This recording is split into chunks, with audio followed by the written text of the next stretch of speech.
Hello, everybody. Welcome to our 11th Symposium of Architecture, 3,000, 4,000, 5,000. Yes, we are growing and growing.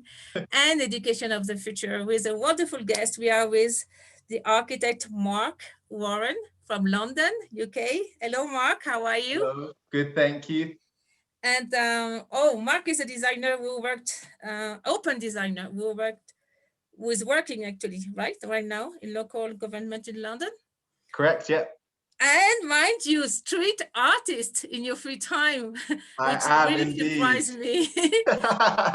Dear Mark, do you want to introduce yourself a little bit more? And we start with your presentation. And thank you for your time and No, welcome. not at all, not at all. Thank you for having me. Yes, so as Naomi said, I'm an urban designer who works at local government, and in my free time, I'm a street artist. And actually what I'll be talking about today is how my practice outside of the institutions which we work in and study in is what I use to educate people. And so I'll start my presentation now. I've got a short presentation, hopefully. Would you like to share about Neil? Neil was your teacher? Yes, yeah. So what happened? He convinced you to be an architect.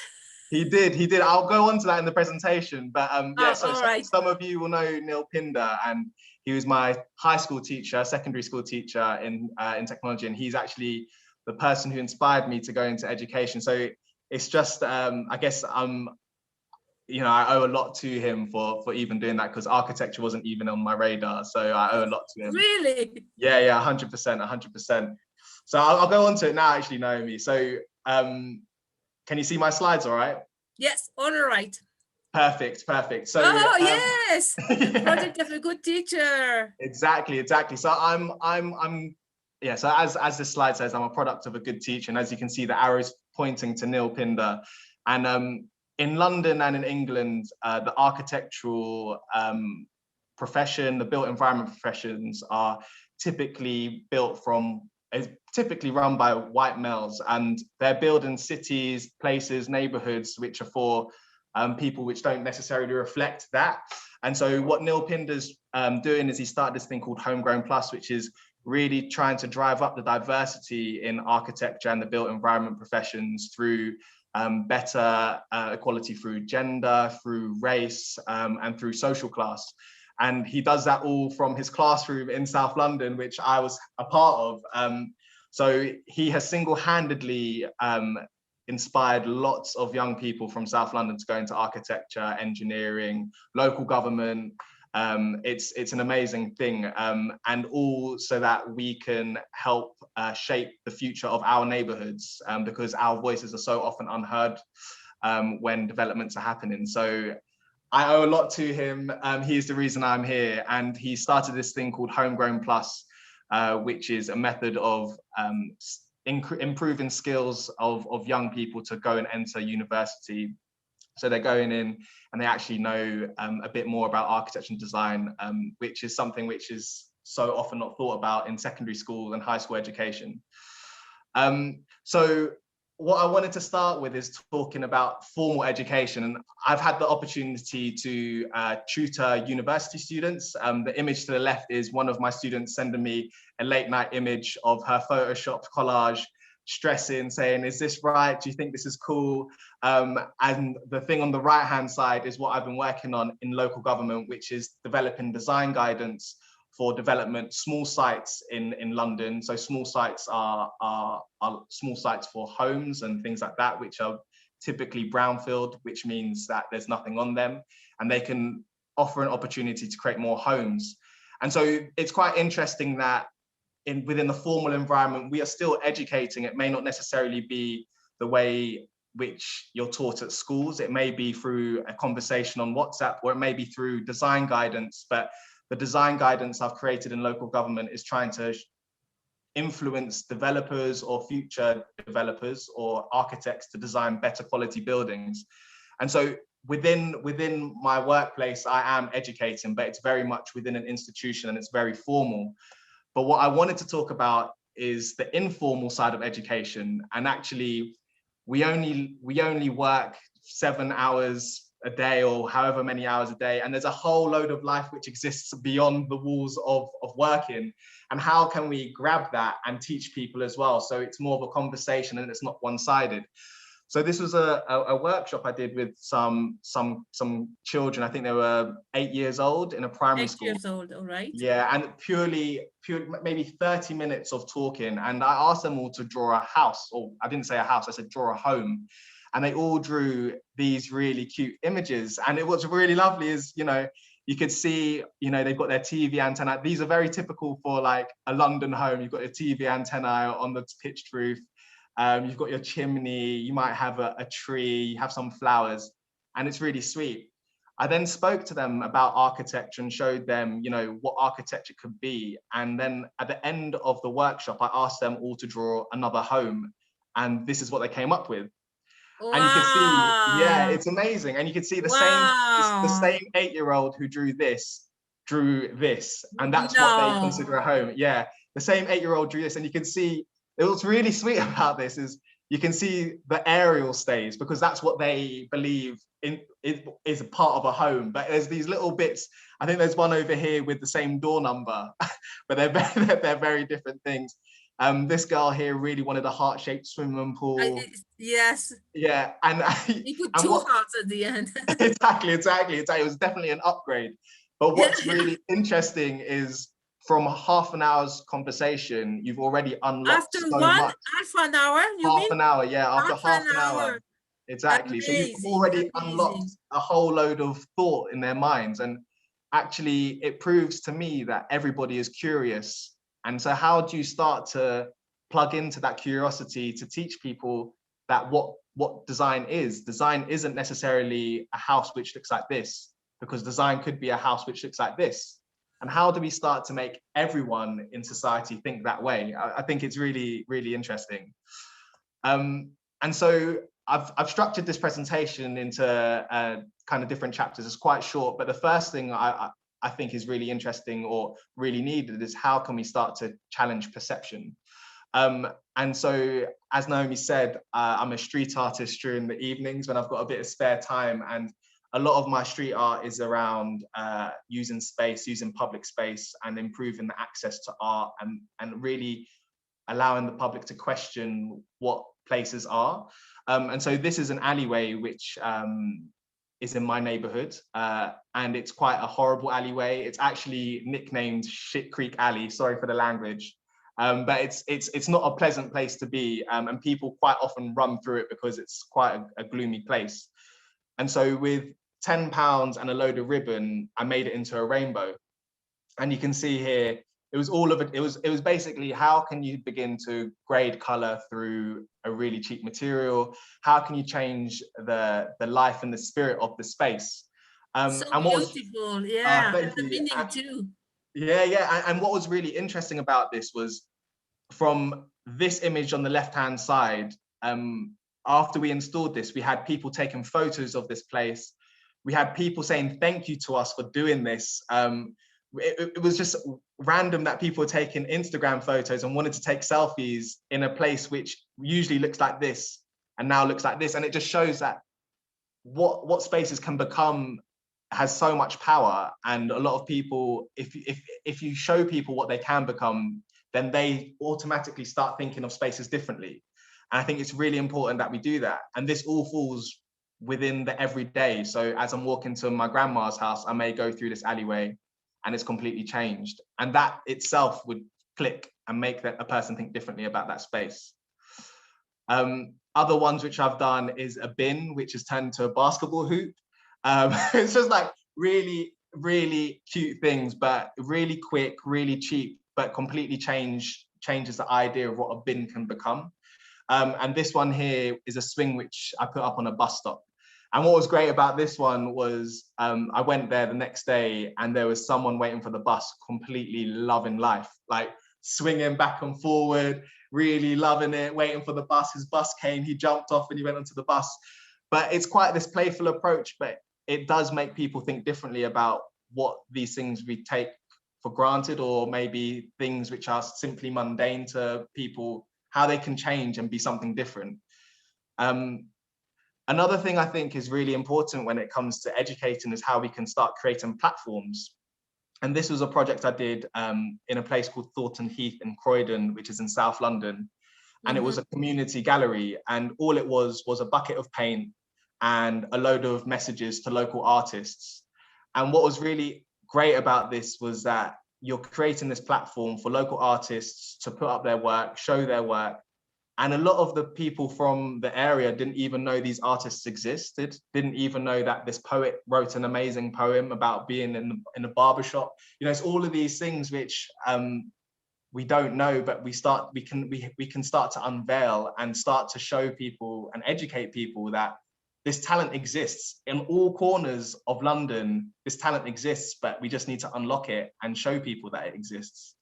And that's really what Neil Pinder does through HomeGrown Plus. And that's what these projects try to do through public space and through intervention and street art. And what was great about this was the local newspaper even said, you know, even gave us a shout out, and it was really lovely. And yeah, it was really great. And again, like I said, it's just a bucket of paint and a load of people who wanted to do something together.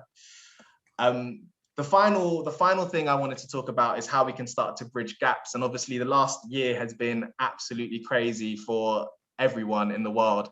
And so it's been even more difficult to bridge gaps. And so this project is for a council estate in Camberwell, and they've got an old basketball court which they want to get redesigned. And I was approached as an artist to look at it, and I said, actually, we should design it with the kids from the estate themselves, but obviously we can't actually connect with them because we're in lockdown. So we developed a thing called the Playbook, which is an exercise book, which has things like, can you draw symbols of your estate? Can you tell us a story through drawing?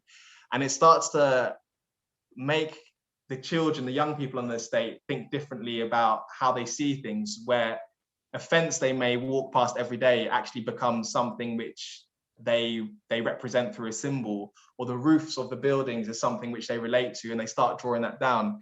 And so this is very much a live project, and we're getting entries back like this, which is great, which is, you know, pow, bang, and he's using words to really display what he thinks happens on this basketball court. And the idea is that through this, even though we're very distant because of the situation we're in, because of COVID, we still are able to reach out to young people and teach them about how they can draw stories, how they can think differently about spaces. And we're going to collect all of these different designs together and collage them to create the final design. So it really feels like the young people of the estate actually designed the new basketball court, and it's going to be painted this summer. Hopefully, we'll see. Wow. And then they share on Instagram or any social where? How does it work? So the plan is that we use Instagram as a method of reaching out as well. But this is very much like a young project. So it's gaining traction now. I'll keep you updated on it. Hopefully in summer you'll see a new basketball court painted. We'll see. And so this was talking about how and so this is talking about how we can bridge gaps locally, because this is very much, you know, a basketball court within an estate with the children who play on that basketball court directing what's happening. But also we can talk about how we can start to bridge gaps internationally. And I think HomeGrown Plus, which is what Neil Pinder has developed, has began doing that with this thing called GLAM, which is these live workshops across the world, getting people to think about fashion and architecture. And that's all been done through, you know, Zoom and through these internet connections, which have managed to reach out and talk to different people, which we can learn from. And just like I'm talking to you today, Noemi, and I've learned a load from, your ambitions and what you stand for. I mean, that's an amazing thing. And in a weird way, this is the silver lining of COVID, that it's actually forced us to go beyond the local and really reach out internationally and learn even more from different places. And so that's it. That's what I wanted to talk about. It's about informal education. It's about the conversations and the mundane situations and how they can actually influence how we learn. And I just want to say thank you very much for having me. Hopefully that was okay. Thank you so much. Yes. Definitely. Perfect. What would you work in the local government in London, right? Yeah, I do. You Yeah. have a lot of people like, how do you say that in English? Decision makers, Yeah. politicians, mayor of the town, the responsible of a district too. What would you recommend? Because it's not even architecture, it's your art, your approach is so human and so social. Yeah. I don't know if there is a name for that, like social architecture. Or, do you have a name? No, No. we can think Social, of one now. human, Yeah. human and fun architecture, and to make us live and smile. What would you recommend to the decision makers? Because now it's crucial. I mean, the town are too sad. Yeah. I think, do you know what? It's actually been really interesting working in local government. Before that, I used to work in private practice for a leading London studio, and it's just interesting to see it from both sides. I think that I don't know. I actually think my street art approach is obviously my practice, which I do outside of work. It's what I do, but I think it is a good way to bring it in. I think disruption is actually really positive. And if we can start using small interventions to test ideas, to prove that they do work, that's actually quite a good thing. That local governments are doing that. Some are successful, some less successful, but each time it's an iterative process, so they learn from it and it should inform the next prototype almost. I think in London, because there's a lot of development happening, and in the UK, and I'm sure it happens across the world, we have a thing called meanwhile uses, which is temporary spaces, temporary projects before a larger regeneration or development happens. And quite often they are used to kind of kickstart a site to gain traction, to get people there, to kind of start to build character. And again, they can be successful and they can be less successful. But a successful example of that, I'd say, is King's Cross, I think, is a really good one, which is one of the largest regeneration schemes in London. And they had like a natural swimming pond, which was really, really great. And lots of people used it. And it was just like completely random, but really successful. And that really did bring some buzz around there. But I think it is happening. I think, it's always going to be political. So it's quite a difficult one to answer because you don't know what the political will of the decision makers are. But yeah, I can't really answer it directly. But that's a very good question. Well, what would you tell the young people? I think the young people, I just say, do you know what? Young people they are the future, and I think they have the best ideas. They're the most willing to test ideas, to think of new things, and they're not fearful, and I think that's a beautiful thing. I mean, I hope I'm still young. I hope me too. Exactly.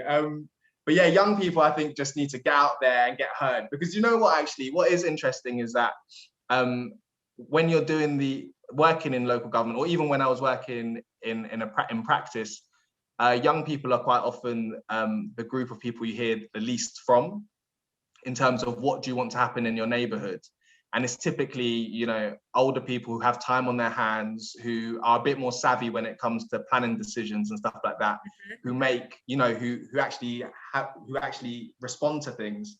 And so all I can say is I think young people need to shout, they need to be heard, and they need to just, be seen as much as they can. And I think, do you know what? I think it's about switching. I think it's really important to kind of make them see it as a cool thing, because I think quite often it isn't the cool thing. Like, why would they care about 50 homes being built in their neighborhood? Because it doesn't really affect them. But actually, if they did think it was a cool thing, and that the fact that they can shape their neighborhood actively and have a say, it would do massive things. Mark, that's a beautiful message. I would remind everybody watching the symposium, it's not only a symposium for architects, it's a symposium for everybody. And listening to you, it's nice to remind everybody we can do something wherever we are, whoever we are, whatever age we have. It's we are responsible. We are the co-creators. So it's a beautiful message. Thank you to remind us. That's all right. And everybody watching the symposium. It's not only to watch or listen, is to act. Whatever Definitely. you feel now, or maybe you had an idea and you always wanted to do something in your neighborhood or somewhere, it's time. Let's say it's a nice way to start and make groups and believe in ourselves. Definitely so. So thank you so much. We definitely keep in touch. Yes, definitely. Thank you for having me. All the best for all your work. You. And I really like your street art and everything you do. It's beautiful. Thank you. Well, hopefully I'll be coming to Bolivia soon. I'll do a few pieces. Sorry, Mark? Hopefully I'll come to Bolivia soon and I'll do some pieces on the streets there. You're welcome. It's beautiful here. See you soon. Thank you so much. Thank you. No worries. Bye-bye. Bye-bye.